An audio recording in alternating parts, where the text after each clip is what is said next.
prefatory statement. Yesterday, I really acknowledged the statement and the lyrics given by the Honorable De Lima on whatever you go to come here, get here, by train, by car, by plane, by boat. And that is the song, Get Here, by Oleta Adams. Thank you.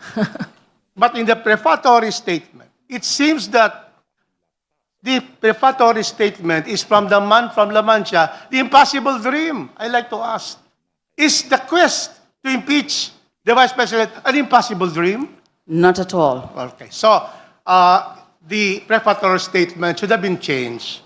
There should be something more positive than negative. Otherwise, impossible dream is an impossible dream. But anyway, I go now, Madam Chair, to the grounds.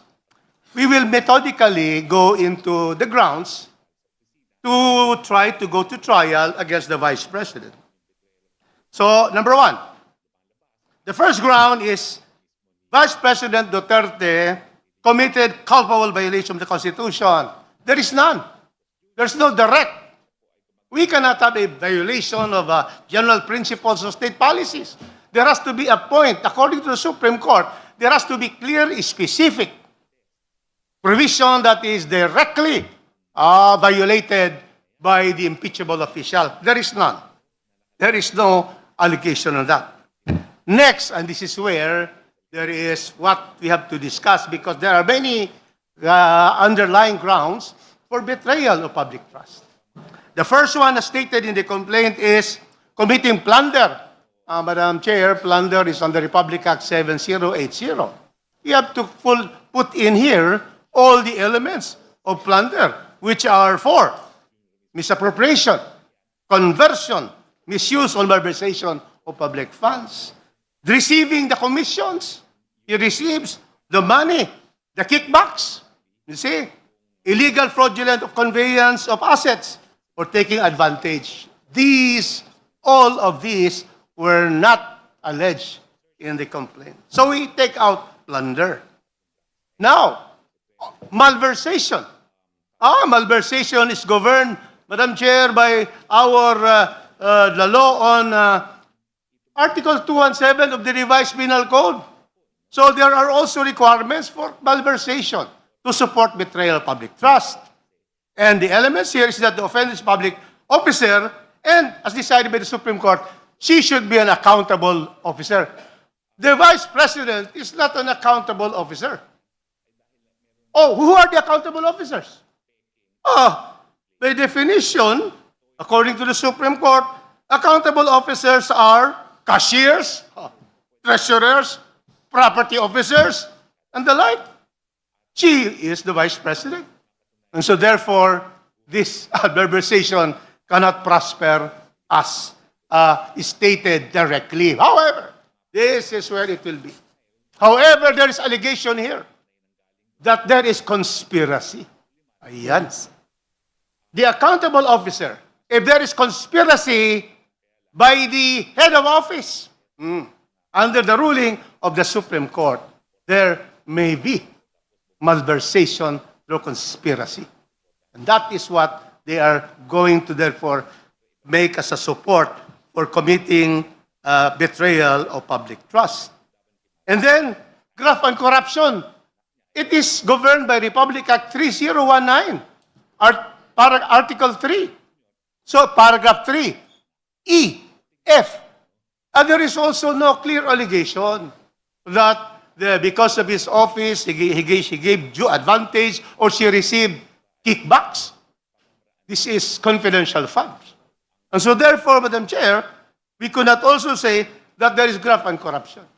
Secondly, and lastly, other high crimes very far from it. In this case, the allegation is that there is a misappropriation of 500 million in the OVP. 125 of that was 2022, 375 in 2000. Now, what is the status now of that particular finding by the COA? Madam Chair, the COA saw that there is lack of funds, lack of supporting documents, documentary evidence of payments. But there is no finding of corruption of the Vice President. This is just the lack of documentary evidence of payments to the respective beneficiaries. And then, we also have, Madam Chair, in this case, graft and corruption is defined, the Supreme Court said it's about 3019. So in this case, there is no, when did the Vice President receive the money? Where was it deposited?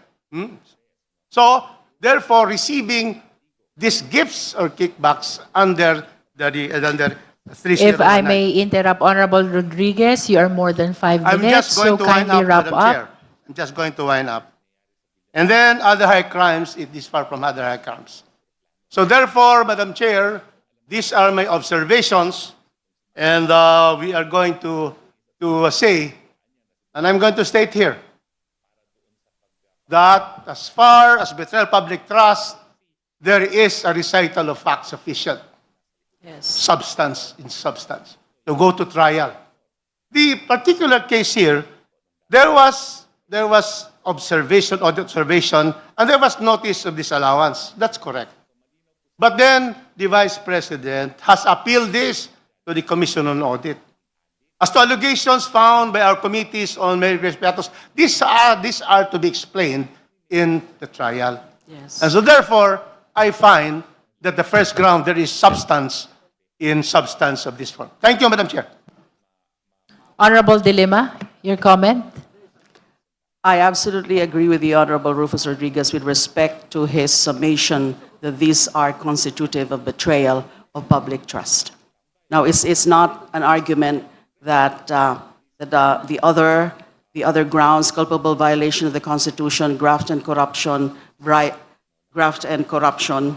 and yes, the culpable violation of the Constitution and graft and corruption do not plead, or there's no corresponding allegations with respect to them. Because when we talk about culpable violation of the public of the Constitution, we are centered on the principle of public office is a public trust. And therefore, if there's a betrayal of public trust, that is a culpable violation of the Constitution. Saka yung gusto ko rin pong sabihin for the record, yung mga sinasabi na she's not really accountable. The real accountable officers are the disbursement officers and the other members, for example, of the finance department of the Office of the Vice President. But I maintain my position that she is the ultimate responsible officer.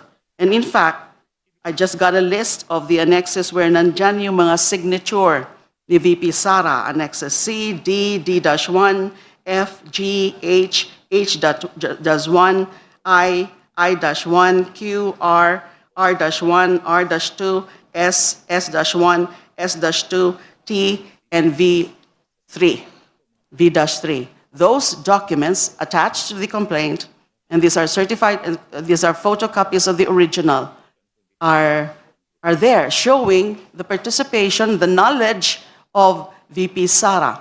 Now, there is a testimony, again, as I mentioned earlier, that there's disbursement that are highly questionable and illegal.